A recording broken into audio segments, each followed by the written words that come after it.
न्याय टीवी में आप सभी का स्वागत है। मैं हूं जुबी निशा। कोर्ट राउंडअप की खबरें अब विस्तार से।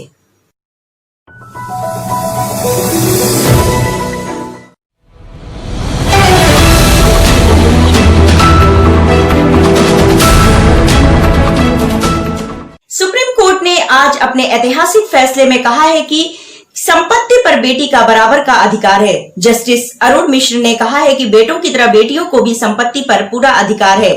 बेटी हमेशा बेटी ही रहती है। यदि उसके पिता की मृत्यु हो गई तब भी संपत्ति पर बेटी का उतना ही अधिकार है जितना कि बेटे का है।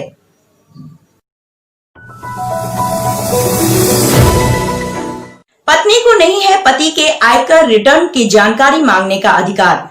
सूचना आयुक्त नीरज कुमार गुप्ता ने कहा है कि आयकर विभाग के पास किसी व्यक्ति द्वारा आयकर रिटर्न दाखिल करना कोई सार्वजनिक गतिविधि नहीं है, इसलिए इस तरह की जानकारी आवेदक को किसी बड़े सार्वजनिक हित के अभाव में नहीं बताई जा सकती है।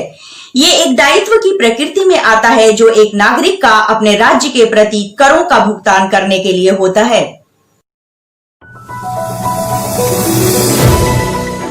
फेसबुक पर पवित्र कुरान की तुलना कोरोना वायरस से करने वाले एक 32 वर्षीय व्यक्ति को अग्रिम जमानत कर्नाटक हाईकोर्ट ने दे दी। उस व्यक्ति ने अप्रैल महीने में अपने सोशल मीडिया अकाउंट फेसबुक पर एक संदेश पोस्ट किया था जिसमें कथित रूप से कोरोना वायरस की तुलना पवित्र कुरान से की थी। इस प्रकार पवित्र कुरान का अपमान किया गया था और मुस्लिम समुदाय की भावनाओं को आहत किया गया था।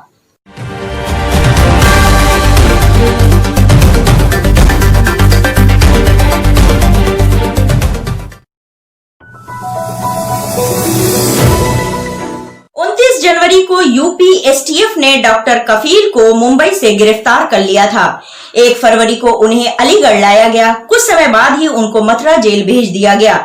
10 फरवरी को सीजीएम कोर्ट से अपील को जमानत मिल गई थी, लेकिन 3 दिन तक उसे रिहा नहीं किया गया, बल्कि प्रशासन ने कफील पर रासुका की कार्रवाई कर दी। उसके बाद लखनऊ एडवाइजरी बोर्ड का डीएम और एसएसपी को पक्ष सुनने के बाद एनएसए को सही माना था। तब से कफील खान मथुरा जेल में बंद है। उन पर आरोप यह है कि केंद्रीय गृह मंत्री अमित शाह समेत अन्य नेताओं के खिलाफ टिप्पणी की थी और छात्रों को भड़काने का प्रयास किया गया था। क्या डॉक्टर कफील खान को रिहा किया जा सकता है? सुप्रीम कोर्ट ने इलाहाबाद हाई कोर्ट से 15 दिन के अंदर विचार कर बताने के लिए कहा है।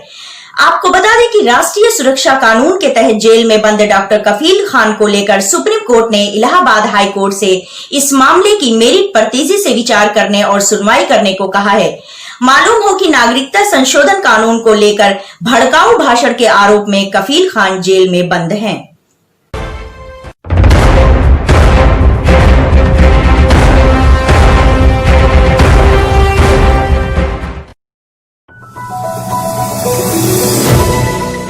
रिया मामले में सुप्रीम कोर्ट में आज जबरदस्त बहस हुई। रिया के वकील ने मांगा है कि जांच मुंबई में होनी चाहिए, न कि पटना में। बिहार सरकार की ओर से खड़े हुए वकील मनिंदर सिंह ने कहा कि महाराष्ट्र के मुख्यमंत्री के बेटे के हाथ होने का शक है। रिया के वकील दीवान ने बताया कि मीडिया की कई रिपोर्ट ये साबित करती है कि रिया के खिलाफ एफआईआर दर्ज करने के लिए राजनीतिक दबाव था। एरिया के वकील दीवान ने कहा कि पटना पुलिस इसकी जांच करे, इसका सवाल ही नहीं उठता है।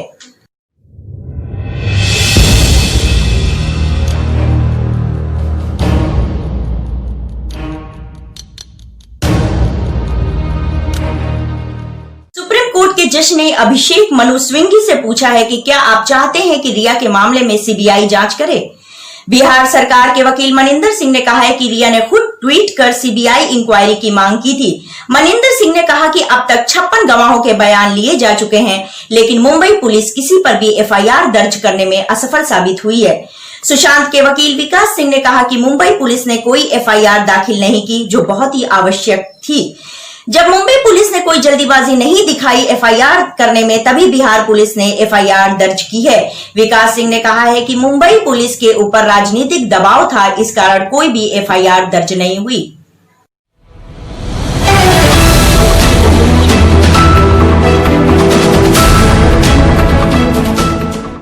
विकास सिंह ने कहा कि सुशांत के मौत की जांच के लिए एफआईआर आवश्यकता, उसके लिए क्षेत्राधिकार देखा जाना जरूरी नहीं है। मीडिया ट्रायल पर बोलते हुए विकास सिंह ने कहा कि रिया खुद सोशल मीडिया पर एक्टिव है और पोस्ट करती है। अब उसके खिलाफ जब कुछ आ रहा है तो उसको प्रोटेक्शन चाहिए।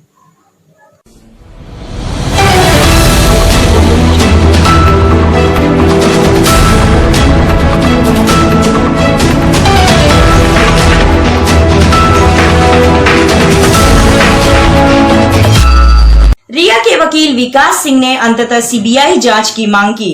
केंद्र की ओर से सॉलिसिटर जनरल तुषार मेहता ने कहा कि मुंबई पुलिस ने अभी तक किसी तरह का कोई भी केस दर्ज नहीं किया है और न ही कोई केस पेंडिंग है। श्री मेहता ने कहा है कि जो भी मुंबई पुलिस के द्वारा किया गया उसे कानून के नजरिए में गलत देखा जाता है।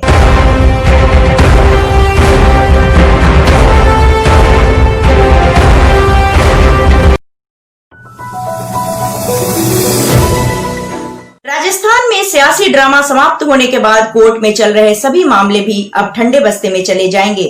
सचिन पायलट की घर वापसी पर अशोक गहलोत ने कहा है कि भारतीय जनता पार्टी को मुंह की खानी पड़ी। आइए देखते हैं कि प्रेस वार्ता में श्री गहलोत ने सचिन पायलट की घर वापसी और सरकार बचने पर क्या कहा। पूरा जोर लगा लिया बीजेपी के नेताओं ने, पूरा षड्यंत्र किया सरकार को किसी कीमत पे गिराना, हम लोगों को किसी कीमत पे गिराना।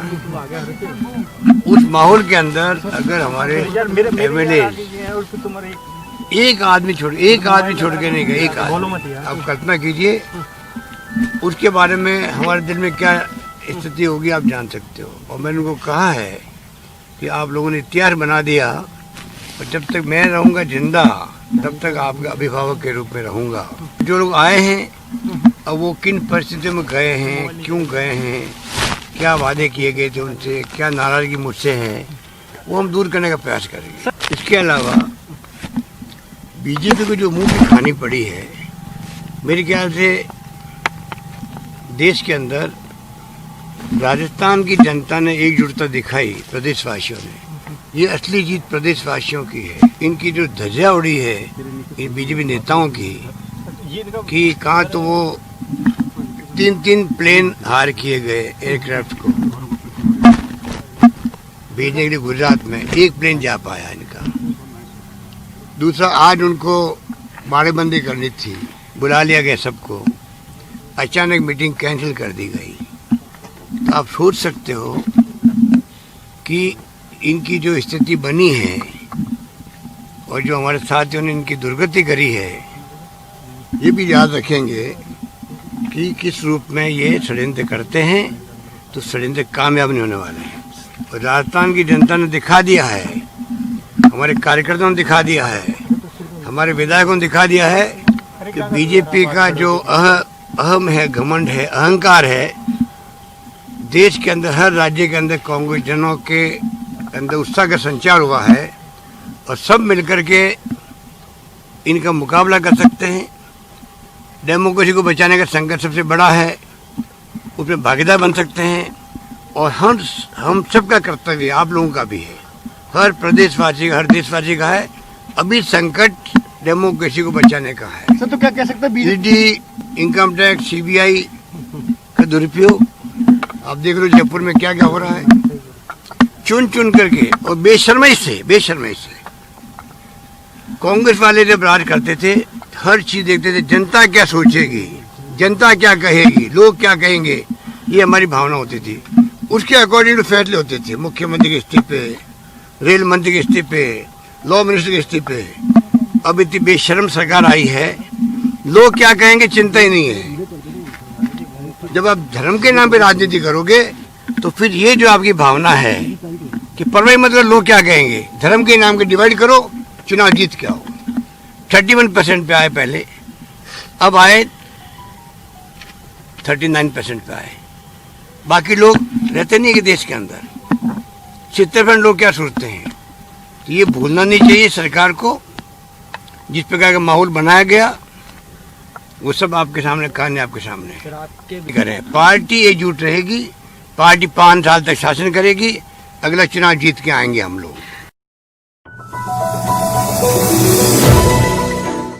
आज बस इतना ही। आप मुझे जुबी निशा को दीजिए इजाजत और आप बने रहिए न्याय टीवी के साथ। नमस्ते।